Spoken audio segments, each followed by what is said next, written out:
Well, kali ini gue akan membahas alur cerita film Live. Film ini dibuka dengan memperlihatkan pelelangan barang-barang antik yang didatangi oleh orang-orang yang kaya. Salah satu orang itu ada ketua tim pencuri yang jago banget bernama Cyrus.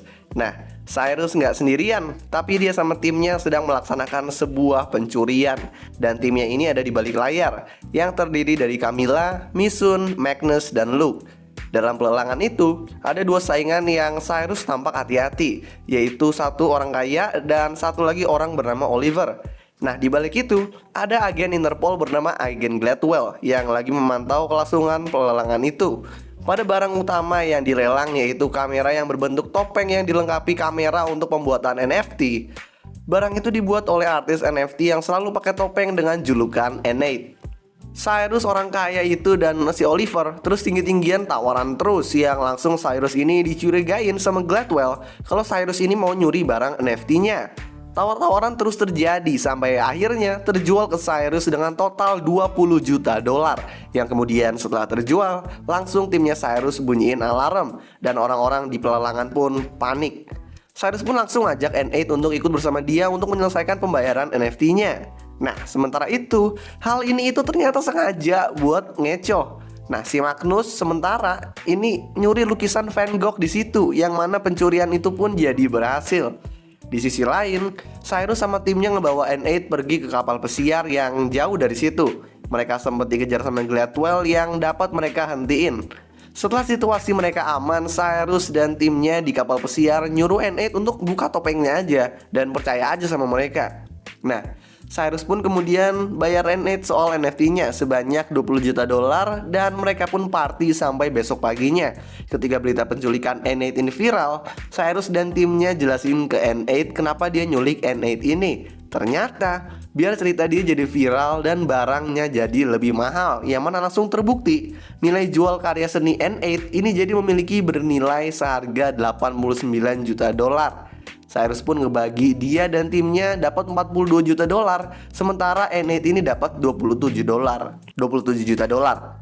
Nah, di sisi lain, Oliver ditangkap Gladwell dan diinterogasi. Oliver ini nggak ngungkapin apa-apa dan kemudian Gladwell dapat paket dari Cyrus yang nunjukin kalau Cyrus dan Gladwell punya hubungan asmara di masa lalu. Gladwell memutuskan untuk pergi ke London bersama Oliver yang di sini dijelasin kalau Oliver ini aslinya bernama Denton dan dia adalah anggota Cyrus yang ahli nyamar. Sebelum berangkat, Gladwell dipanggil sama atasannya yang bernama Huxley yang menjelaskan mengenai seorang penjahat bernama Lars Jorgensen. Jorgensen ini merupakan penjahat yang licik di mana dia suka memanipulasi saham untuk dapetin banyak uang meski harus banyak memakan korban. Nah, Huxley ini dapat info dari orang Jorgensen kalau Jorgensen lagi mau kerjasama dengan tim hacker Leviathan untuk mengandalkan perairan yang bisa buat kota banjir atau bahkan ngeringin satu kota. Dan rencana Jorgensen ini ngirim emas dari London ke Zurich itu 17 hari lagi. Dan Huxley mau Gladwell istilahnya nyuri emas itu buat ngegagalin transaksi mereka dengan cara maksa Cyrus dan timnya untuk nyuri emas Jorgensen.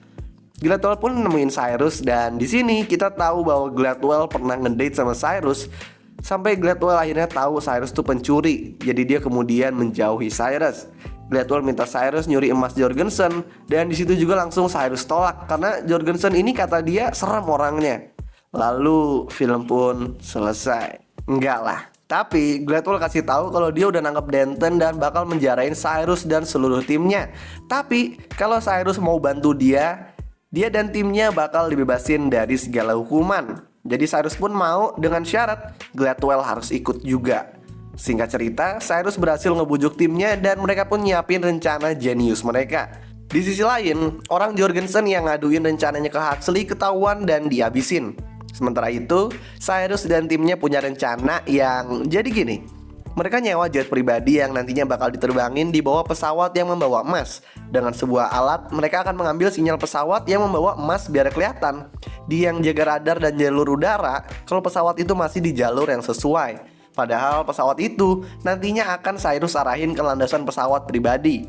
Selagi itu, Luke akan ngebobol berangkas emas dan nantinya emas itu bakal dipindahin ke jet mereka. Nah, mereka kan bingung, jet dari mana anjir? Tapi Cyrus punya ide, yaitu minjem punya si orang kaya di pelelangan waktu itu. Setelah dipaksa sama Cyrus dan Gladwell, orang kaya itu mau minjemin jetnya. Setelah itu, Cyrus dan timnya pun kemudian siapin semua rencana mereka. Mereka juga pergi ke Brussels buat ngajak kerjasama kenalan Gladwell yang kerja dari penjaga jalur dan radar udara bernama Harry, yang awalnya nggak mau, tapi akhirnya terpaksa setelah Cyrus mau ngasih Harry $1 juta yang kemudian langsung diterima sama Harry. Nah, Cyrus dan Gladwell diajak ketemu sama Huxley yang ngabarin ke mereka karena kasus bocornya rencana Jorgensen. Jorgensen pun jadi majuin pengiriman emas jadi sisa 10 hari lagi. Tentunya ini membuat Cyrus jadi bimbang. Dia ngasih tahu timnya buat keluar dari misi ini, biarin dia yang ngurus semuanya bagaimanapun caranya. Karena agak susah bagi mereka kalau sisa 10 hari doang. Tapi timnya ini solid, jadi Cyrus ikut, mereka juga.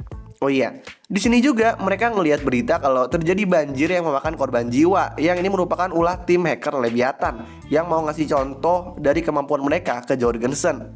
Sampai pada hari H, Cyrus dan timnya menjalankan posisi masing-masing, di mana di pesawat yang mengangkut emas ini ada 5 anak buah Jorgensen yang berjaga. Tim Cyrus semua udah pada di posisi, begitu juga pada Harry yang menjaga radar pesawat. Kemudian mereka pun melakukan aksi mereka.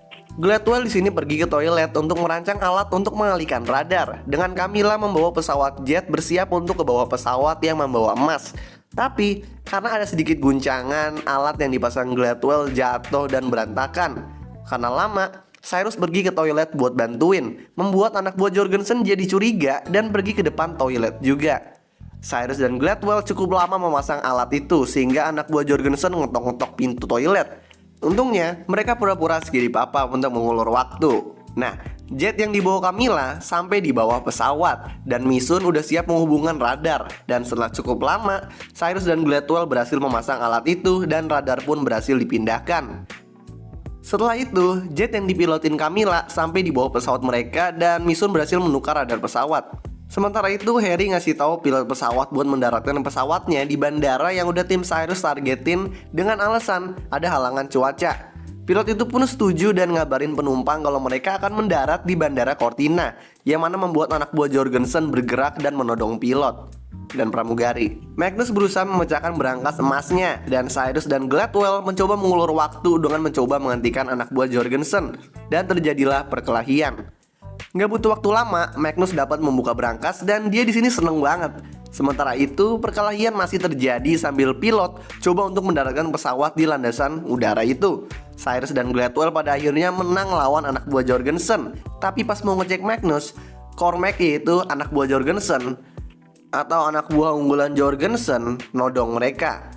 Setelah pesawat dengan sulit mendarat, Cormac dan anak buah Jorgensen lainnya menahan Cyrus, Gladwell, dan juga Magnus. Dan mereka memeriksa berangkas yang masih ada emasnya ternyata. Cormac pun nelpon Jorgensen untuk ngasih tahu soal semua kekacauan itu. Semua tim Cyrus akhirnya juga ditahan, dan Jorgensen memerintahkan mereka buat dibawa ke Italia, tempat persembunyian Jorgensen. Mereka pun membawa beberapa tim Cyrus naik jet yang dibawa Camilla ke Italia dengan Camilla yang membawa jet tersebut. Sementara itu, Huxley bersama timnya yang udah bersiap di rel kereta Cortina dikasih kabar tentang tim Cyrus yang dibawa ke markas Jorgensen di Italia. Masalahnya, mereka nggak bisa melacak jet itu karena udah dilapisin. Tapi Camilla yang lagi ngebawa jet itu dengan perhitungan untuk melepaskan lapisan-lapisan itu dan berhasil. Huxley dan timnya di sini berhasil melacak jet tersebut dan mengirim 2 pesawat NATO yang membuntuti jet itu. Pilot pesawat NATO itu minta komunikasi dari jet, tapi Cormac nggak ngebiarin itu. Pilot NATO itu minta perintah Huxley, yang kemudian Huxley putuskan buat nembak jet itu, meski ada Cyrus dan timnya beserta Gladwell di dalamnya. Karena di sini Huxley nggak mau transaksi Jorgensen ini terjadi. Kemudian pilot NATO itu kemudian memberi ultimatum 60 detik untuk komunikasi sebelum ditembak. Cormac kira itu cuma gertakan doang. Untungnya, Cyrus dan timnya berhasil menghajar anak buah Jorgensen termasuk Cormac dan berhasil memberi kode dari pesawat itu kalau ada warga sipil di dalam jet itu, sehingga pilot NATO itu nggak jadi nembak. Nah, sesampainya di markas di Jorgensen, Cyrus dan timnya di sini disambut oleh Jorgensen dan juga ada orang Leviathan di situ. Di sini Jorgensen di sini kaget karena anak buahnya kalah semua, jir. Nah, orang Leviathan itu dikabarin kalau salah satu tim Cyrus ada yang Interpol. Jadi dia ngebatalin pembelian sama Jorgensen itu, dan Jorgensen jadi nembak orang Leviathan itu. Kemudian yang nggak diketahui sama si Jorgensen ini, di jet itu ada alat NFT N8 yang digunakan buat ngerekam penembakan yang dilakukan oleh Jorgensen. Nah, karena itu disiarkan di seluruh badan pesawat jet, polisi daerah itu nangkep Jorgensen. Huxley sampai juga di situ dan langsung ditampar sama Gladwell. Pak!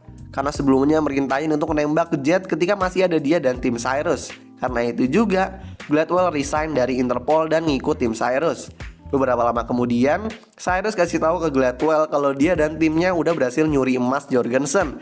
Dan emas Jorgensen yang diambil alih oleh agen Interpol itu cuma besi yang dicat warna emas doang.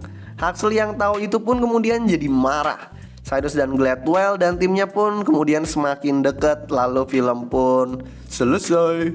So, itu adalah alur cerita film Live. Kalau kalian punya rekomendasi film lain atau series lain yang mau gue jelasin alur ceritanya, kalian tinggal tulis di kolom komentar di bawah. So, thank you for watching. I hope you enjoy this video and peace out, bro.